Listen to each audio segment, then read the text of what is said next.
24 گھنٹے کی زندگی میں بھائیو جھوٹ خاص طور پر زندگی سے ہم نکال دیں، جھوٹ نہ بولیں اور ایک کسی کو دھوکہ نہ دیں۔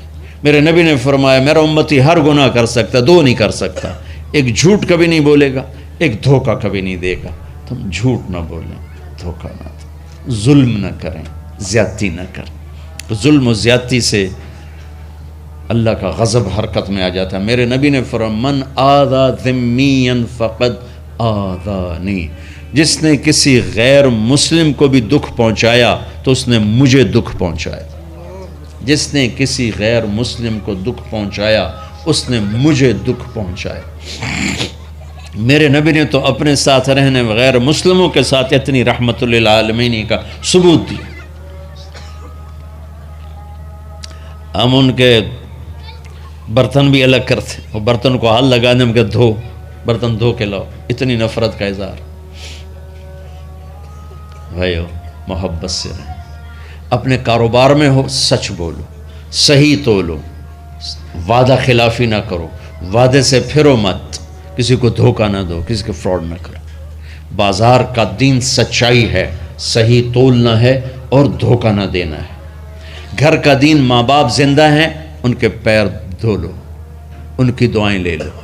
گھر والے ہو اپنی بیوی سے حسن سلوک کرو، گالی دینا، تانے دینا، طنز بولیاں، اپنے گھروں کو آگ نہ لگاؤ۔ ہمارا جوائنٹ فیملی سسٹم ہے، ماں باپ کو اپنا مقام دو، بیوی کو اپنا مقام دو۔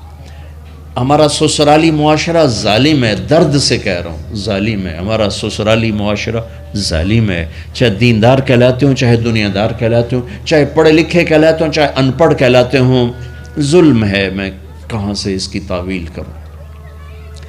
اگر ماں باپ کی طرف سے زیادتی ہے اپنی بیوی کو بچاؤ، اور کہیں بیویاں ایسی زوردار ہیں کہ وہ گھر کو آگ لگانے پر آئی ہوتی ہیں، اگر بیوی زیادتی کرے تو ماں باپ کو بچاؤ۔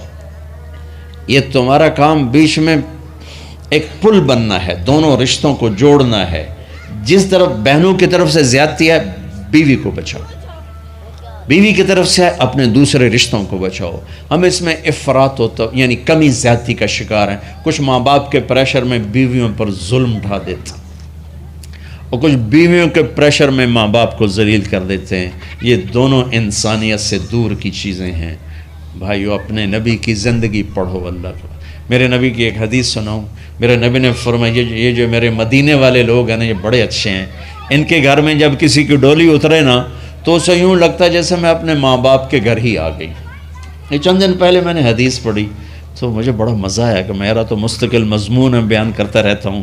آپ نے فرمایا کہ یہ جو میرے انصار ہیں مدینے والے، ان کے گھر میں کسی کی ڈولی آ جائے تو اسے یوں لگتا ہے جیسے اس کو اپنے ماں باپ اور ساس سسروں میں کوئی فرق ہی نہیں نظر آتا کہ یہ ایسے اچھے اخلاق کے لوگ ہیں۔ چلو اگر یہ نہیں ہو سکتا تو کم از کم یہ نفرت تو نہ ہو، لگائی بجھائی، لڑائی جھگڑے، طلاقوں کی شرح بڑھ چکی ہے صرف زبان کی بدتمیزی پر، صرف زبان کی بدتمیزی پر، صرف زبان کی بدتمیزی پر طلاقوں کی شرح بڑھ چکی۔ بھائیو اپنے اخلاق سے اپنے رشتوں کو جیتو۔ ماں باپ کا دل جیتنا ہے، بہن بھائیوں کا دل جیتنا ہے، اپنی بیوی کا دل جیتنا ہے اچھے اخلاق کے ساتھ۔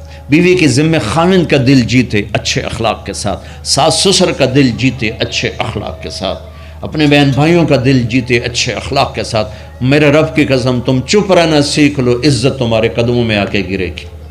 جواب نہ دو، چپ ہو جاؤ، اللہ عزت تمہارے قدموں پہ لا کے کھڑا کر دو، تمہارے قدموں میں آ کے اللہ عزت کو گرائے گا۔ اولاد کو عزت دو، اولاد کو عزت دو، اولاد کو عزت دو، ان کو ٹائم دو، پھر یہ ساری زندگی تمہارے غلام بنے گے۔ 3 سال کے بچے کو اسکول میں دھکا دے دیا، آیا تو ٹیوشن والے کے پاس بھیج دیا اور خود اپنے مزے کیے، تو یہ اولاد کبھی تمہاری نہیں ہوگی۔ انہیں ٹائم دو اور اولاد کی خواہشات کا خیال کرو، ان پر ایسے ماں باپ ہونے کی ایسی دھونس مت جماؤ۔ آج کل اولاد نافرمان ہے، آدھا قصور ماں باپ کا ہے، آدھا اولاد کا ہے، کہ یہ وہ شفقت اور وہ محبت اور وہ ٹائم نہیں دیتے، اس سے آگے بات خراب ہو جاتی۔ اور ایک بڑا حساس موضوع ہے، رشتے ناتوں میں اولاد کی رعایت کرو، اپنی اولاد کی پسند ناپسند کا خیال کرو، ان پر مسلط مت کرو۔ اولاد سے کہتا ہوں کورٹ کی شادیاں نہ کرو، عشق معشوقی کی شادیاں نہ کرو، یہ 99.9% ناکام ہو جاتی ہیں۔ زندگی اور چیز ہے، عشق معشوقی اور چیز۔ اپنے ماں باپ کی دعائیں برکتیں لے کر شادی کرو۔ لیکن ماں باپ سے کہتا ہوں اگر کہیں بچی کہہ دے میں نے نہیں کرنی یہاں، تو اللہ کے واسطے اس کی رعایت کرو، اس کو گائے بھینس نہ بناؤ کہ جس قلے نال مرضی جا کے بن چھڈو۔ انسان ہے، جانور نہیں ہے، انسان ہے۔ زندگی جس نے گزارنی اس کی رعایت کرو، اس کی رعایت کرو۔ اولاد سے کہتا ہوں ایسے لو میرج اور گرل فرینڈ بوائے فرینڈ ہمارا کلچر نہیں ہے، یہ ہلاکت اور تباہی کا راستہ۔ میں قربان جاؤں میرے نبی کہ صاحبزادی جنت کی عورتوں کی سردار کا رشتہ آسمان پہ طے ہو چکا ہے کہ علی کے ساتھ کیا جائے گا۔ خبر آ چکی، جبریل آ چکے ہیں کہ یا رسول اللہ فاطمہ علی کے لیے ہے، اور حضرت علی رشتے کا پیغام لے کر آئے ہیں، اور آپ فرما رہے ہیں انشاءاللہ۔ ہاں نہیں کی، کہا انشاءاللہ۔ ہاں تو ہو چکی ہے، انشاءاللہ۔ ہاں کیوں نہیں کی؟ ہاں ہو چکی۔ آپ کو سبق سکھانے کے، ہمیں شریعت سکھانے کے۔ گھر تشریف لے گئے، فاطمہ بیٹی علی کا رشتہ آیا ہے، ہاں کر دوں۔ اللہ اکبر۔ جب جبریل آ کے بتا چکے ہیں کہ یہ رشتہ ہو چکا ہے آسمانوں پر، اللہ نے کہہ دیا ہے کہ فاطمہ علی کا کے ہاتھ میں دی جائے گی، پھر یہ کیوں پوچھ رہے ہیں بیٹی علی کا رشتہ آیا ہے، ہاں کر دوں؟ ہمیں سکھانے کی کہ کتنی بچیاں سسک کے زندگی گزار دیتی ہیں، ماں پیو زبردستی کر دیتے، کتنے بچے سسک کے زندگی گزار دیتے ہیں کہ ماں باپ زبردستی کر دیتے۔ بھائیو اللہ کے واسطے شریعت پڑھو، دین پڑھو، نبی کی زندگی پڑھو۔ حضرت فاطمہ رضی اللہ تعالیٰ عنہ کا انکار کرنا تھا، کیا خیر آج کل کی شریف بچی بیچاری چپ کر کے کہتی ٹھیک ہے جی میں ماں پیو دی مرضی۔ تو فاطمہ جیسی ہستی کوئی تصور کر سکتا ہے؟ کہیں گی نہیں، وہاں سے اقرار ہی تھا، لیکن ہمیں پیغام دینا تھا، سکھانا تھا کہ یا رسول اللہ جیسے آپ بس علی جاؤ لوگوں کو بلاؤ۔ پھر لوگوں کو بلایا، پھر آپ نے نکاح پڑھایا، پھر رخصتی ہوئی، بلا کر آپ نے فاطمہ کا ہاتھ پکڑا اور یوں علی کے ہاتھ میں دے کر کہا علی تمہیں نبی کی بیٹی مبارک۔ سبحان اور پھر فرمایا فاطمہ مجھے جو سب سے زیادہ محبوب تھا میں نے تیرا ہاتھ اس کے ہاتھ میں دے دیا۔ بھائی اللہ کے واسطے اپنی قومی زندگی سے نکلو، رواجی زندگی سے نکلو، پنجاب کی زندگی، پٹھانوں کی زندگی، بلوچوں کی زندگی، سندھیوں کی زندگی، یہ بت ہیں، ان کو توڑ کے نبوت والی زندگی، نبوت والی زندگی، نبوت والی زندگی وہ اختیار کریں گے، ہماری عورتیں بھی سکھی، ہمارے مرد بھی سکھی، ہماری اولاد بھی سکھی۔ تو سارے بھائی نیت کرتے ہیں نا اس کی انشاءاللہ اللہ تعالیٰ ان کی بخشش فرمائے۔ تو آپ بھائیوں ایک تو جہاں مرکز ہے اسماعیل وہاں جایا کرو، جمعرات کو آپ کا فائدہ ہوگا۔ آپ کے پاس مسجد میں جماعت آ جائے ان کے ساتھ بیٹھا کرو، اس سے آپ کو انشاءاللہ فائدہ ہوگا۔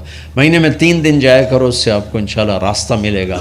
اور دعا سے پہلے اگر کسی سے لڑے ہوئے ہو، مستورات میں کوئی کسی سے لڑی ہوئی ہے یا آپ کسی سے لڑے ہوئے ہو، تو کہ میں ہاتھ جوڑتا ہوں، مر جانے والی جگہ پہ کیا لڑائیاں، معاف کر دو، معاف کر دو، معاف کر دو، اللہ پہ چھوڑ دو۔ اپنے نبی کے ایک حدیث سنا کے دعا کرتے ہیں، آپ نے فرمایا مدینے والوں سے، مدینے والوں میرے بعد تمہیں تمہارا حق نہیں ملے گا، کیا کرو گے؟ کہا جی ہم تلوار اٹھائیں گے، حق لیں گے۔ آپ نے فرمایا اگر میں اس سے اچھی چیز بتاؤں کرو گے؟ کہا جی کیا؟ کہا حق کے لیے لڑائی نہ لڑنا، چھوڑ دینا اور حوض کوثر پہ آ جانا، سارے پورے کروا دوں۔ اب یہ وعدہ مدینے والوں کے ساتھ نہیں ہے، یہ وعدہ ہر اس امتی کے ساتھ ہے جو جھگڑے سے بچنے کے لیے حق چھوڑ دے۔ اپنا حق لو، کوشش کرو، لیکن اگر لڑائی کی شکل ہے واپس ہو جاؤ کہ یا رسول اللہ آپ کے حوالے۔ آپ نے مدینے والوں میں ہمیں بھی شامل کیا ہے، جس کا حق مارا جائے اور لڑے نہیں، چھوڑ دے، صبر کر جائے، میرے انتظار کر آنکھیں بند ہونے کا کہ میرا نبی تیرا وکیل ہوگا اور اللہ جج ہوگا، ان ویکھیا فیصلہ کہیں دا ہوندا ہے۔ پھر تم اپنے حبیب کو اپنا وکیل بنا لو۔ اب معاف کر دو، عورتیں بھی معاف کر دیں، آپ بھی معاف کر دیں، گلے لگو، امت بنو، محبت سے رہو کیا 4 دن کی زندگی میں نفرتوں کی آگ بھڑکانا، محبت کے پھول بکھیر کے چلے جاؤ، کیا ظلمتیں پھیلانا، اپنے حصے کی شمع جلا کے چلے جاؤ۔